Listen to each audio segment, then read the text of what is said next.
Hi there, welcome to Boxing Deep Dive. I'm Lyndon Hosking, and this is Classic Fights. This is where we revisit a fight from yesteryear and analyse it and go over it again and obviously get everyone's thoughts and opinions. I'm joined as always by Mr. Tasmania, Grant Tassie Brown, promoter, manager extraordinaire Peter Maniatis, and the walking boxing encyclopedia Mike Altamura. Welcome guys, should be another big one. Great to be on. Well, last week I did the fight. We did the Hagler-Leonard classic fight from 1987. This week I've passed the mantle to you, Pete, and you've kept a little bit of the same theme. What have you come up with? Hagler-Hearns. So, yes, the April 9th was April 15, 1985 Hagler-Hearns classic fight. Pete, what made you pick that one, mate? No, just growing up, Hearns was my idol, and the person living a few doors down used to idolise Hagler. And I remember Hagler's catch cry before the fight was, "The Hitman's going to become the Hurt Man." And the guy a few doors from my place kept saying, "The Hitman's going to become the Hurt Man," and I didn't want to believe it. And it was just one of those classic rounds. The first round's probably the best round I've ever seen in boxing in my entire life. Yeah, it was. Mike, what do you remember about it, mate? You would have been a young pup at the time. What can you remember, being back in 1985? What can you remember about it? From 1985, I don't remember anything. But I'm sure you've watched it a few times, though. A few years later, just always hearing what Pete just said, that round one was arguably the greatest singular round in boxing history. And that still didn't do it justice. When I went back and watched it, just being in awe of both fighters, of the courage, of the fact that there was no filling out period. And to see two guys meet at the height of their powers, and I think as you get older and you appreciate more of the sport, you realise how significant a fight it was for both of them, which is probably why it took effectively 3 years of negotiation to get them together. Yeah, it did. And Tassie, you remember back at the time, Hagler was, I think, coming off the knockout of Mustafa Hamsho, I think, in the second fight, and Hearns had come off at Duran, and I think Fred Hutchings, I think he'd had a tune-up fight in between, and both just in phenomenal form at that time, both at the peak of their powers, and it was just two worlds collide, wasn't it? It was just the immovable object versus the irresistible force. It was a huge fight. I mean, it was Hagler's first, big marquee name. I mean, Hearns already had Duran and Leonard, but I mean, I was a Tommy Hearns man. I was a Hitman fan, and but look, I think half of Detroit, they sold their homes. Everyone betted on Hearns. He was, I think the favourite. Even though he was going up, but he was just known with that big punch. But definitely, I think Hagler's coming out fight onto the real top status. But I mean, look, it was a great fight. What a war! And I mean, I was a bit disappointed because I was more of a Hearns and a Hagler man. But I mean, what a great, 9 minutes or whatever it was. 8 minutes, yeah. 6.5 minutes. Well, just a little bit of background on the fight. As opposed to said, it took place on April 15th, 1985, Caesars Palace, Las Vegas. It was actually billed as the fight, but as it went on, it was more promoted or sort of morphed into the war. And then afterwards, it was simply referred to as 8 minutes of fury. I think it was the end result. So it was for the Undisputed Middleweight Championship, WBA, WBC, IBF belts. Referee was Richard Steele. Hagler went in with a 62-2 with 50 knockout record, and Hearns was 40-1 with 35 knockouts. Hagler pocketed $5.6 million, and Hearns took home $5.4 million. So not quite the purses that Hagler and Leonard got in their fight 2 years later, but still at that time was a pretty big payday. So what we're going to do, guys, we're going to go through the fight. We're going to watch it in full. So strap on for the first round, and after each round, we'll just come back and just have a very quick overview of it and what our thoughts were. But as I said, strap in for round one. Let's get into it. Staring at each other through the national anthem. Just stare down, of course, so customary before these fights. And here we go. Round one. Hagler, right off the bat, attempting to get inside. He'd love to be able to pin Hearns on the ropes if he can. A more aggressive start by Hagler. Look at him. You think that was the game plan straight away for Hagler, was to get in Hearns' face?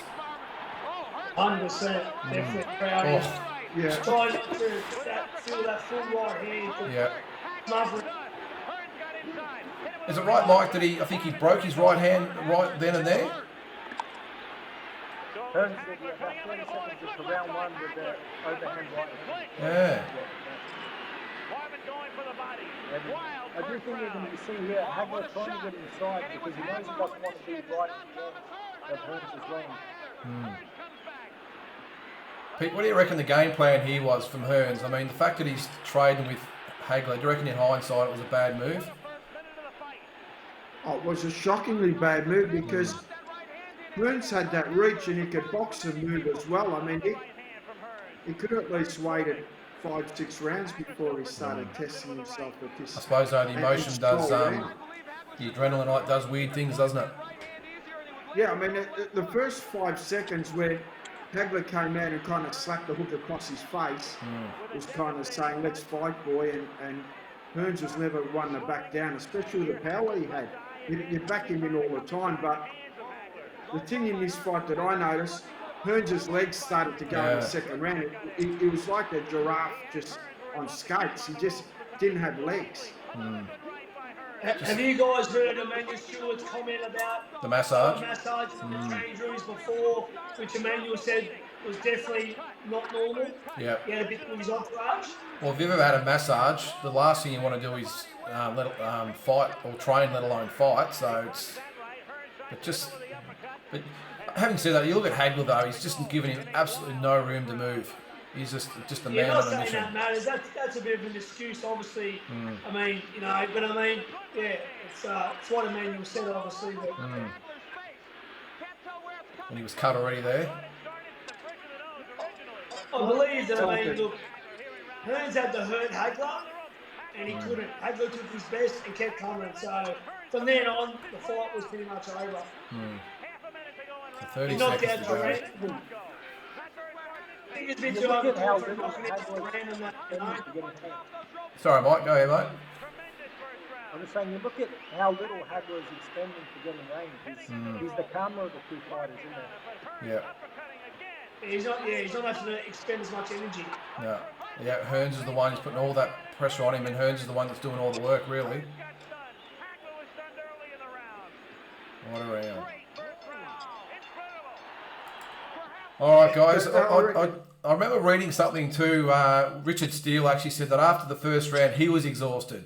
So he didn't know how the fighters felt, but just what a round. And you're right, I think you said before, Pete, just the greatest round in history. And the fact that two fighters of that quality have put on a round like that. I mean, you obviously see sometimes battlers go at it, but to see fighters of that quality go at it with that ferocity, just unbelievable. What do you reckon, Mike?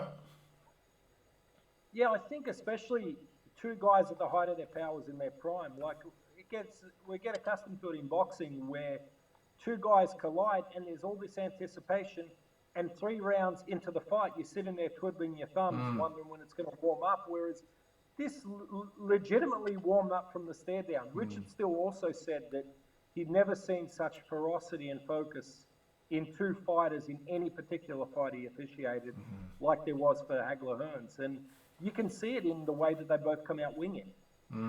It's funny though, like you said, Pete, before, like you could already see in that first round that Hearns' legs just weren't there, and it could be a combination of things, but it's a long way to go, isn't it? When you go back to the round, you fight Marvin Hagler, and you've got 11 more rounds to go after that, because he looked totally spent.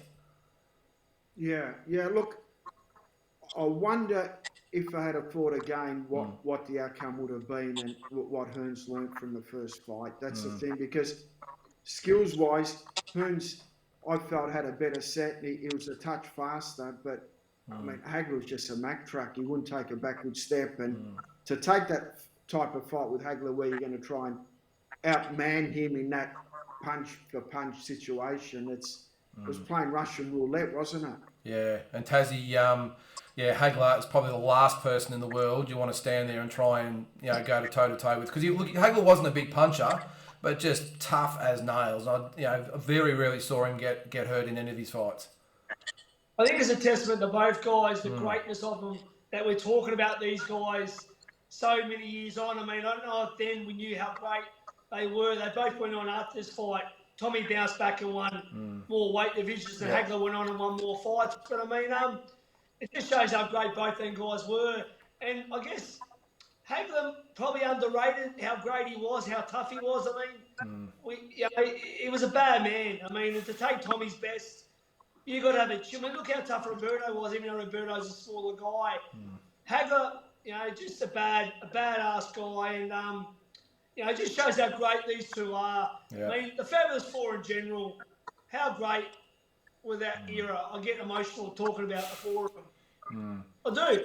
What a great era of boxing, them four guys. It's something we'll Talk probably about years after years after years. We're still talking Hearns and Hagler. Yeah. Last week was Leonard and Hagler. Please. Yeah. Unbelievable. Yeah, exactly, mate. Well, let's have a look at round 2. I think this one was a little bit tamer, but let's check it out, round 2. Round 2 now. Oh, the glove, left hand by Hagler. They said this fight would be determined on heart and the good chin. Right now, that's exactly what it's being. I love the commentators. You can throw the strategy out the window right now. Is that Al Bernstein? Yeah, Al Bernstein, yeah. Gil Clancy, I think it is. I think, is that right, Mike? I think it was. Yeah, correct. Hearns trying to box. You just see his legs though. It's just not there, is he? He just can't get any leverage on those punches with his legs there. They're just rubbery as anything. They are yelling, "Keep boxing, Tommy," from his corner, and that looks like what he's going to try and do. Look at that. Hearns off balance.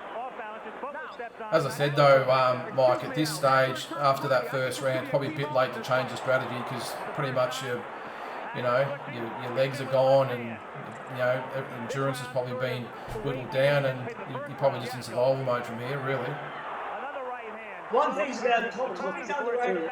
Tommy doesn't get enough recognition as a great body puncher for a tall guy. Maybe trying to move around, and certainly maybe he should have tried to stay in the pocket because this wasn't going to work, I guess. If he didn't have his legs on his Yeah, switch it, yeah. He's fought this whole round as orthodox.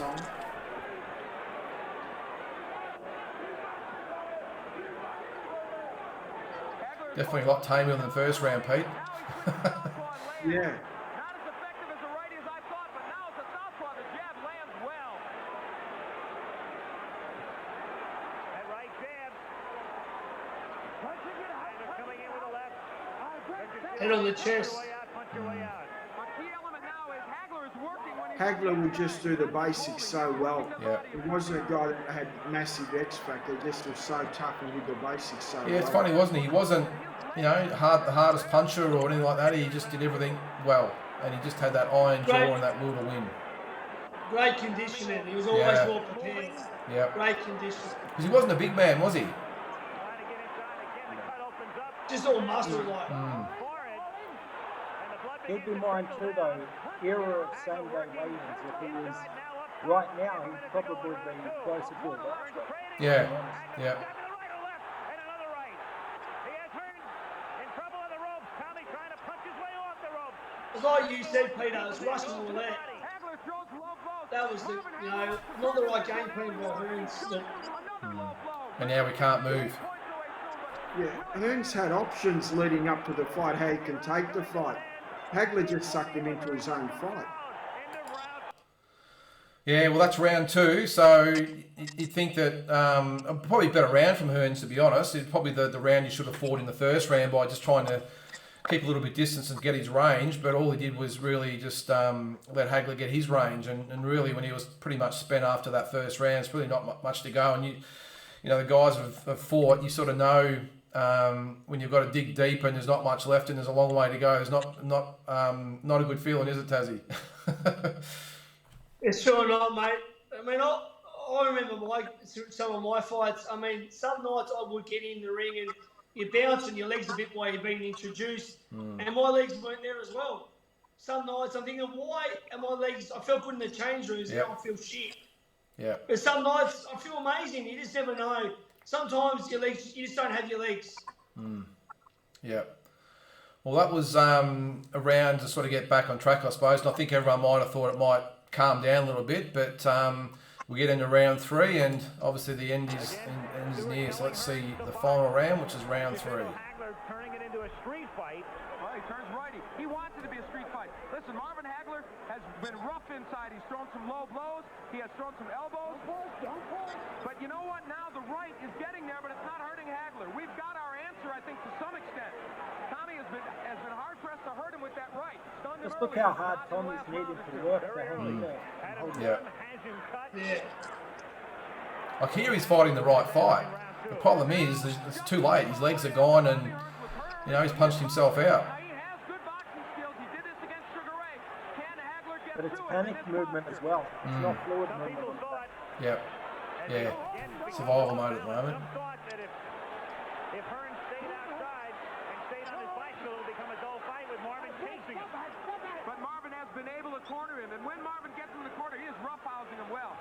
Again, Hagler is all bloodied. Time is called Cut. by Richard Steele. Yeah. I think that's when everyone's heart went in the mouths. This little break, when I was right, would think you'd give Hearns that little bit of incentive that he needed just to get his second breath, but the legs just weren't coming back. I think Hagler said afterwards that he just thought that the powers that be were out to rob him from it, and rob him of the fight, and he just had to get it done. He appeared that way in the second round. You know, Richard Steele is breaking these fighters very quickly. That's Yeah, uncharacteristic of him. It's- Hagler always sort of was a bit, had a chip on his shoulder. He never made the money of Leonard and Hearns till later. He had so many fights to get to that status. He wasn't going to let it go. And it didn't seem a big punch that actually knocks him down there, does it? It really just seems like a culmination. And even there, there's no way in hell he looked like he was getting up. I don't know how he did it, but obviously the referee did the right thing by stopping it. The crushing hook though, because he kind of turned into it. Yeah. All over. I mean, I wonder if he had a broken eardrum. It just looked like he had no balance, Hearns, Yeah. throughout the whole fight. Even that punch was like a slapping going away punch, and Hearns kind of ran away and looked back. I mean, Yeah. it was just weird. Was a weird one. So that's it, guys. That is Hagler Hearns from 1985. Just a couple of things for that one. It was actually voted the 1985 Ring Magazine Fight of the Year, and the round 1 was voted the round of the year. So, and I think you said before, Tassie, after this one, Hearns pretty much, I think he had a lot of fights after this one, pretty much had another career on top of this, where Hagler only, unfortunately, had the 2 fights, fought John McGubby after this one, and then obviously the Leonard one. But I will say in this one, like Hagler, it's amazing, maybe it's the age thing, but after we watched that Leonard fight last week, how much slower he looked against Leonard. I know Leonard can make you look a bit ordinary, but in this one, I think this was his prime. I think this was when he was at his absolute peak, and I think when he fought Leonard, you could just, looking back now, you can sort of see that, come on, Taz, I'm not saying that Hagler, I'm not changing the fact that Hagler won, I'm not saying that, but the Hagler that we saw in this fight, I think might have been maybe a touch different if he had fought Leonard, this Hagler against Leonard, but we'll never know. I mean, we can go over those once again. Sugar waited for the right moment. He said he's seen something when he fought McGubby, and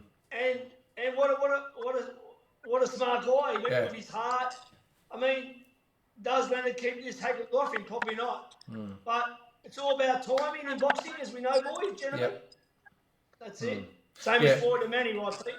Yeah, you're right, and the fact that about this time too, Leonard Hagler wasn't overly active. I mean, he fought I think once in this year, and he fought once in '86 against McGubby, and then once in '87 against Leonard. So at that age, obviously that can have an effect. So you're right, Tassie, 100% that timing's everything. And the master in Sugar Ray Leonard saw it in McGubby and said, "Let's get it on." So, Mike, what were your thoughts on the fight, mate? I know you didn't see it live back in the day, but no doubt you've seen it a few times. What's your thoughts?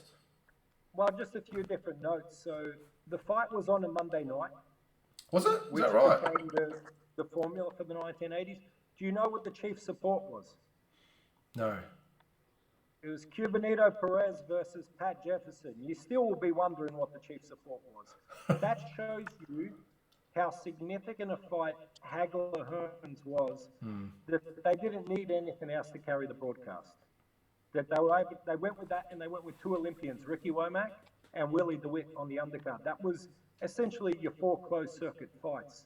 So I think that reflects the magnitude of the fight. The other thing is, and I think you guys raised good points in that it was perfect timing for Hagler, that fight. Hearns, even though it was such a significant loss, could have progressed, come back with a different game plan. There was a lot of discussion. If you remember, a year later, Hagler versus Mugabe, you remember who the chief support was?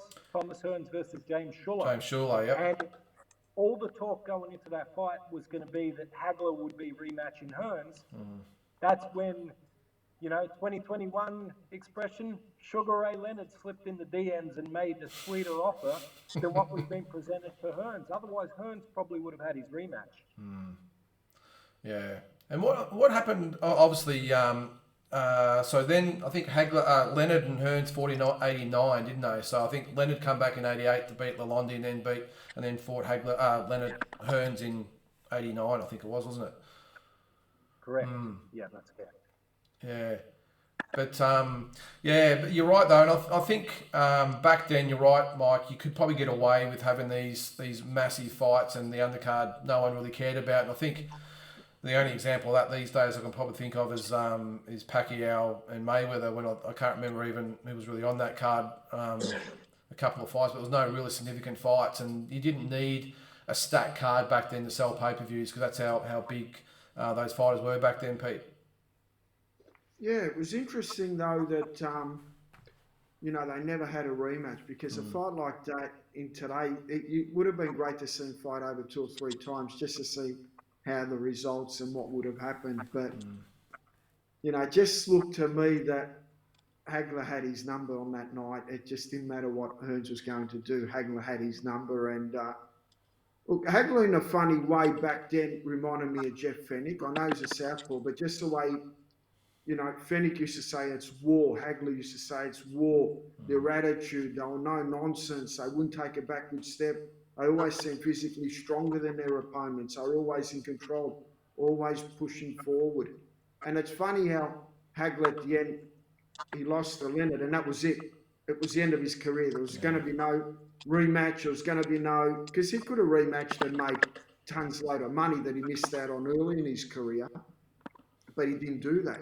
That's just a funny thing that he didn't come back and still use his name to get his superannuation as fighters do now, because now it doesn't really matter. You see Mayweather, he'll fight Tiger Woods for a payday. It doesn't matter.